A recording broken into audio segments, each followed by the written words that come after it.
嗰個愛如果我哋用 duration 去衡量，可能真係好似你咁樣講，女仔就去duration 嘅話，咁就係一個好短暫嘅愛。咁但係呢個短暫其實都可以係一個有重量嘅愛。咁即係所以我哋先至係講緊嗰個 moment， 即係嗰個愛嘅 moment。重力牆有多厲害，你知道嗎？會死人的，你知道嗎？他會再來嗎？一定會。你們是不是真的相信這個地方會因為你們而變好啊？不會啦。來得及嗎？我們去找寶馬。去找愛的人。你的動作，你的樣子，都在我腦海裡。你老是忘記我們的世界是不一樣的。我才不管你的時間，我的時間。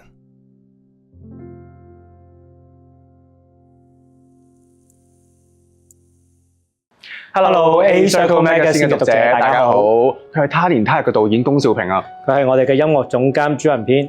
Hello， 大家好。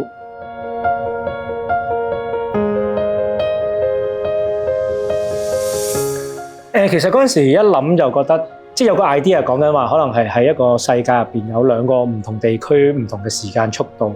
咁冇好直接就係覺得年同即係呢邊嘅一年同埋，即係我哋嘅單位呢度用年去計咁樣，好似成件事放個戲劇咁樣會好啲啦。咁本身我有諗過可能係一日對2年咁樣都有諗過嘅，但係我覺得成件事太複雜啦，去到最尾就可能係1年對1日咁樣，可能呢件事會簡單啲咁。我一睇前半部咧，我已經覺得有啲 sad 㗎啦，因為我覺得係一段注定沒有結果嘅愛情。其實你啱啱咁講注定冇結局，睇你個結局你點樣 define個結局嘅啫。即係嗰件事係即係你講緊話，因為係個 duration 呢個角度入邊，佢哋可以一齊嘅 duration 可能真係冇咁。但係其實即係我哋都其中一個，我同監製我哋喺度傾嗰陣時都有諗緊，係咪真係冇可能先？係咪真係唔得咧？即係我哋如果用 duration 去衡量呢個愛，咁可能梗係唔得啦。但係調翻轉，如果我哋去用一個 moment 去諗，佢哋愛，起碼至於係佢哋呢個愛嘅 moment 係存在過，即係。其實可能係都可以係一個永恆，即係剎那嘅，但係剎那都可以係永恆。即係喺愛情嘅角度，我哋去諗係有咁樣去諗。咁所以你話係咪殘酷？其實有啲人覺得睇完話覺得佢係一個 sad ending， 我自己覺得係一個 happy ending 嚟嘅喎。即係我覺得可以係，因為譬如話安晴，我最尾都同安晴講，喂，呢個 moment 你要笑。即係我覺得係，即係個 moment，即係你承認咗你自己去到最尾，你終於知道嗰個 moment 係存在。對你嚟講，咁你永遠你對安薯仔嘅愛就係停留喺嗰個 moment。即係你曾經擁有咯，係咪？即係可能有一個老土啲嘅講法，都係一個諗法。因為嗰個愛有好多時候，我哋都諗緊，你同某個人，你身邊可能有個人係同你一齊咗好耐嘅，但係都唔及你曾經只係好短暫嘅嗰個深刻，都有一個咁嘅機會。即係可能喺愛情線度，我哋可能想傾緊係呢一樣嘢。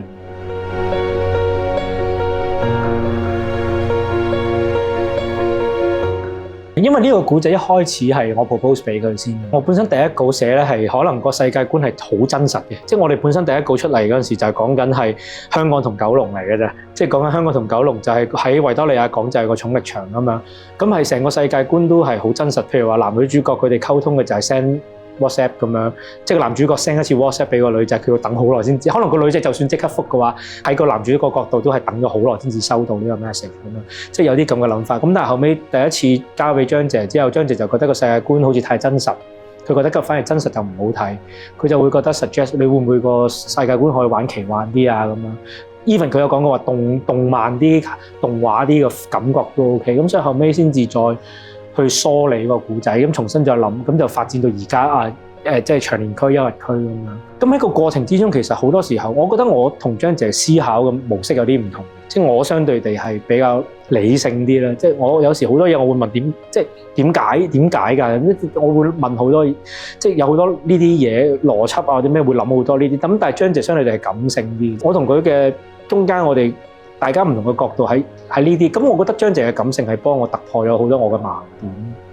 即係調翻轉，我開始會問咗，點解唔得咧？其實冇話唔得嘅喎，只不過係我哋俾一啲固有嘅邏輯或者固有嘅諗法框死咗我哋自己。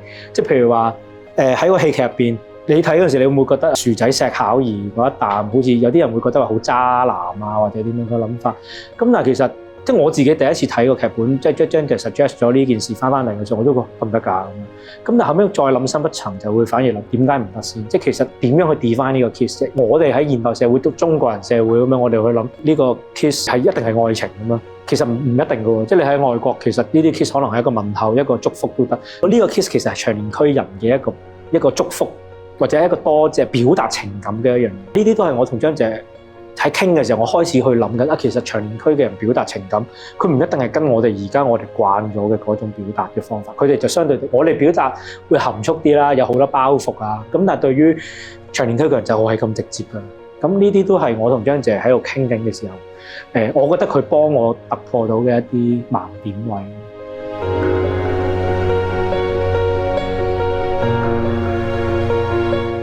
我有時係會入咗個主角嘅心態嘅，因為其實兩邊嘅愛情都幾唔同下。即係許光漢個角色，我覺得係非常之義無反顧啊，係啊，衝住去嘅。咁我係有個 melody 係 dedicate for 佢哋兩個之間嘅關係，同埋我覺得長年區同埋休日區兩個區嗰個感覺都唔同嘅，一個係多啲人情味嘅，長年區多啲人情味，休日區係冷酷多啲嘅。咁所以兩邊咧，我都會有一個相應嘅旋律同埋啲唔同嘅樂器去代表住呢個世界咁樣。我好中意將英國號其中一個 Kong 咧係代表咗佢哋嘅感情，因為我覺得呢個樂器係非常之浪漫，所以我係用咗好多。咁當然仲有口琴啦，因為口琴係番茄即係個阿細佬本身嘅樂器嚟噶嘛，咁啊隨手喺個褲袋一攞出嚟就吹啦，即係好地嘅成件事，喺一個好窮困嘅生活嘅一個環境裏邊會做嘅嘢咯，咁所以呢個樂器又幾得意。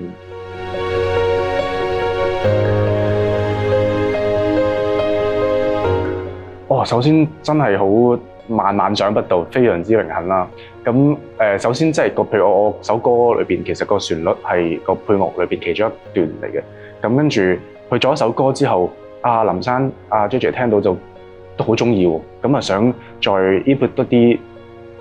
佢 input 落嘅感覺係唔同啲嘅，即係譬如我作嘅 melody 嗰啲段落咧係比較黃入少少，因為我覺得呢套戲咧雖然你覺得好正面，但係我覺得有少少遺憾嘅位㗎，係啦，咁我個遺憾感多啲，咁跟住 JJ 又覺得，咦唔係喎，除咗遺憾之外，但係許光漢嗰個性格嗰種義無反顧係應該要再好多啲嘅，咁所以有啲 melody 咧就佢就覺得係咁樣會有好啲，跟住一出咗嚟成個效果咧就係好代表到他呢套戲咯，咁所以係我哋係好開心有呢個好幸運啦，有兩位咁音樂跨界合作去幫手我哋去做呢個主題曲，即係一件好開心，即係好正。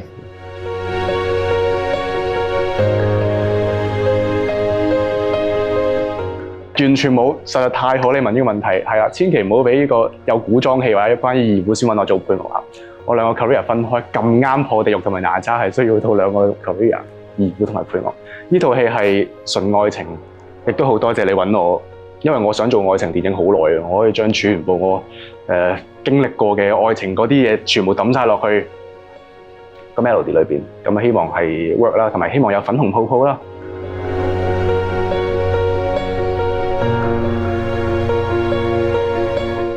嗱，我有個習慣啦，即係我自己有時咧，即係我 send message 嘅話，我會有好多 emoji 啊，即係你有好多 emoji 或者咩，你會令到好想去表達某種情感咁樣，但係齋文字你咁樣去表達，你又冇呢種感情。咁後尾我哋喺度寫緊嘅時候，本身個哈哈哈嗰個諗法就係其實係某程度好似係想取代，即係薯仔好想俾安晴去感受到，即係我同你，即係你明唔明？即係我哋即係好似就我哋同人 message 咁，可能有啲 emoji 嗰種諗法。不過後尾個劇本慢慢再改嘅時候，呢件事就會變咗其實係好似薯仔可能佢打錯字啊咁樣，但係我又覺得嗰件事係 open 俾大家去想像。我蝦你咁，究竟個蝦係 stand for 咩咧？因為我講緊佢打錯字啊嘛。我會咯，即係我 send message 俾，如果我 send 俾一個我喜歡嘅對象，我每一個 message 都係啲 emoji 啦，係咪先？係，不過可能套戲完咗，即係 alert 咗自會做件咁嘅事，而家反而開始啲 message 係，或者佢 send 俾我啲完全冇 emoji 啦。我有你又驚，但係有我驚，係咯，即係刪走晒啲 emoji 開始，係。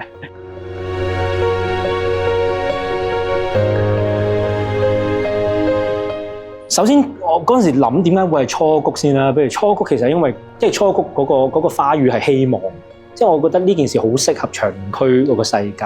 咁後尾藍色點解會諗咧？其實係當初美術組喺度問我，用咩顏色好啊咁樣，咁我就其實是但噏咗一個藍色啦咁樣。咁點知就係佢哋搞極都揾唔到藍色嘅花。有一日攝影指導就喺度講：喂，其實藍色咧其實好好啊，即係因為藍色係喺大自然入邊係一個好罕有。如果要喺動植物度揾到天然嘅藍色，其實係一件好困難、好罕有嘅事。所以美術組就一直都冇辦法買到真嘅藍花。咁後尾咁反而我就會覺得喂，正喎藍花，咁要一定要藍色嘅，因為真係好啱個架空世界嘅嗰種諗法。即係佢就係唔真實，真實嘅世界冇。咁所以後尾其實美術組係真係。我哋係要養咯，即係我哋真係去買咗啲白色嘅花，之後用一啲藍色嘅水去養佢哋，咁後尾佢哋慢慢吸收嗰個水係藍色嘅，就染咗佢哋咁樣，先至有呢個藍花嘅誕生。因為係咯，因為放個世界觀，你會覺得呢個花係奇幻啲。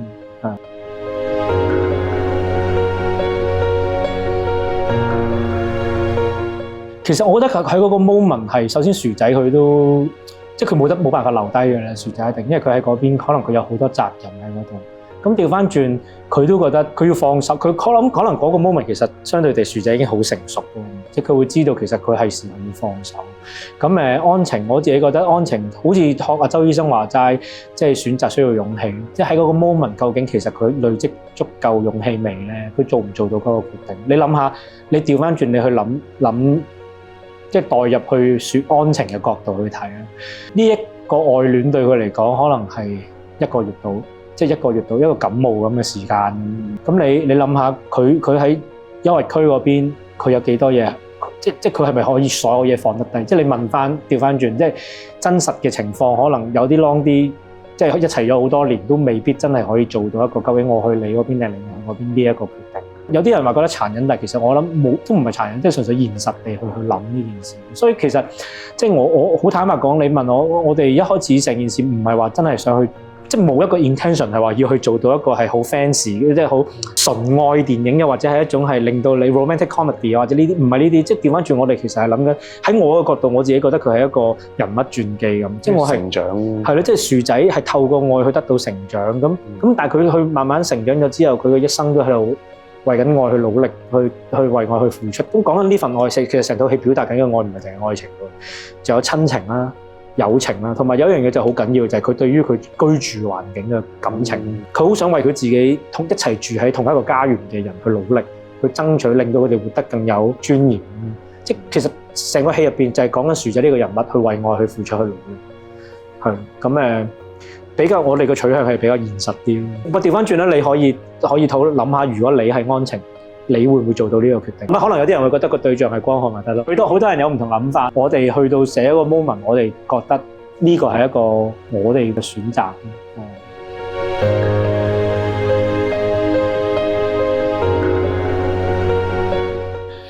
哇！我自己覺得呢個解讀我又未去到咁高深咁樣，即係但係調翻轉，我會覺得兩個階層你中間其實好多嘢，即係人類中間其實好多嘢係可以將人一個群體分開咗唔同嘅 group 咁樣。喺呢個古仔入邊，我哋長年區同埋因為佢當然係一個階級嘅分別啦。咁中間我嗰陣時就純粹覺得係一個 boundary 咯。而呢個 boundary 我覺得係一個好 natural， 即係一個大自然嘅嘢。但係只會覺得係呢一個 boundary，你衝破呢個 boundary 唔會係一件容易嘅事。係。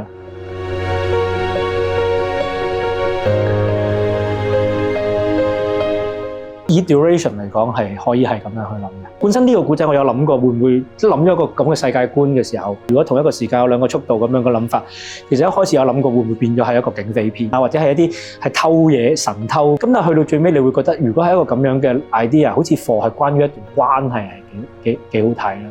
即係男仔嘅角度係一輩子，但係女仔可能係只係一陣間咁樣。咁我會覺得呢一個係呢套戲即係呢一個idea 好玩嘅地方。咁好啦，咁啊喺一個咁嘅 set up 入去，你諗嗰個愛，如果我哋用 duration 去衡量，可能真係好似你咁樣講，女仔就去duration 嘅話，咁就係一個好短暫嘅愛。咁但係呢個短暫其實都可以係一個有重量嘅愛。咁即係所以我哋先至係講緊嗰個 moment， 即係嗰個愛嘅 moment。故事入邊安晴佢一直猶豫，但係當佢肯定到其實呢一個 moment 係 enough 嘅時候，佢已經錯過咗。咁呢個係喺個戲劇入邊去講。但係如果就個 moment 嚟講，嗰個愛都係可以，好譬如你再左眼見到鬼咁樣，7日啫有幾愛？7日都可以好愛嘅，即係其實都係有一種咁嘅諗法，即係只要個 moment 係成立係存在過嘅話，咁其實呢份愛都可以係永恆嘅。咁所以去到最尾，當然啦，安晴喺我哋個戲劇入邊，安晴去有呢個覺悟，可能已經太遲咯。咁可能對佢嚟講，咪會係一個遺憾。但係起碼叫做，譬如對我嚟講，點解去到最尾我會覺得，即係安晴，我記得我拍嗰陣時，我同阿安晴講話，其實你去到個 moment 你應該笑。所以我哋個 ending 係 end 喺佢個笑容嗰度，就因為起碼即係佢會好，佢知道呢樣嘢，同埋佢會覺得就係嗰個 moment 咯，即係我對你嘅愛就係停留喺嗰一刻，永遠唔變。所以就係同埋譬如樹仔，佢喺醫院嗰場戲都會講話即係我對你嘅愛就停留喺呢一度。咁其實成件事我哋都係想講嘅就係雙手握無限，即係剎那是永恆啊嘛。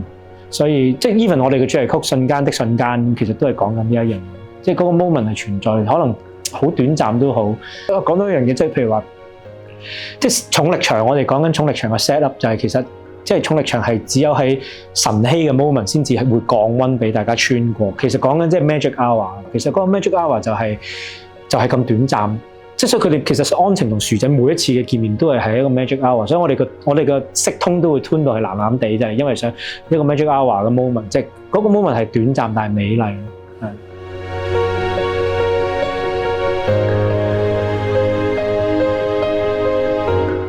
我覺得呢個愛情係好純潔咯，係一個烏托邦嘅愛情啊！我唔知啊，我覺得係好 enjoy 喺入邊嗰個世界嘅。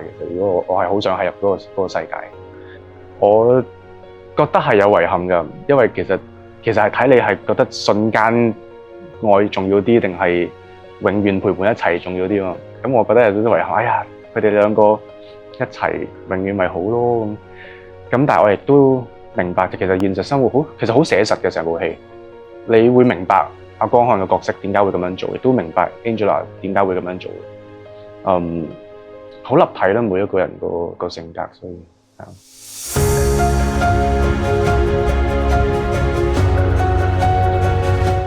我覺得佢唔係一切咯，譬如話喺時間上真係物理界限，你真係唔容許佢哋都係一齊咁樣。但係個問題，佢哋嗰個愛，我依然係一個即係都係一個永恆嘅愛咯，係啊。所以呢個問題哇，問得好美麗，但係我都諗唔到點樣去答。可能我個答就會答得好現實咁樣，即係嗰個諗法係好美麗，但係答出嚟現實上佢哋唔可以 physically 可以一齊，但係嗰個愛係依然係繼續。喺而家因為得安晴係留咗喺人世啦，咁喺安晴度佢呢份愛佢依然擁有，就係佢存在於喺佢心裏邊。有句話語好同意，就係 Love transcends time 啦，愛情穿越時間。呢套戲係完全係 Love transcends time。係啊，無論係江漢嘅角色，即係走咗幾耐都好，其實嗰份愛都仲係長存喺度。或者大家唔係喺同一個時區、同一個地域度，但係都祝福緊大家，知道大家對方安好啦，咁我已經好心滿意足。呢份愛好難得。因為套落去真實世界，可能有啲愛情啊，即係譬如點解我身邊係一個同我好耐嘅，但係調翻轉，可能你心入邊可能其實真正嗰個可能只係好短暫，都會有一個咁。其實如果代入翻去真實嘅世界去諗去理解呢件事，即係可能會揾到一個方向去理解我哋入邊嘅情感係點樣。講緊嗰樣係啦，剎那是永恆嗰個諗法。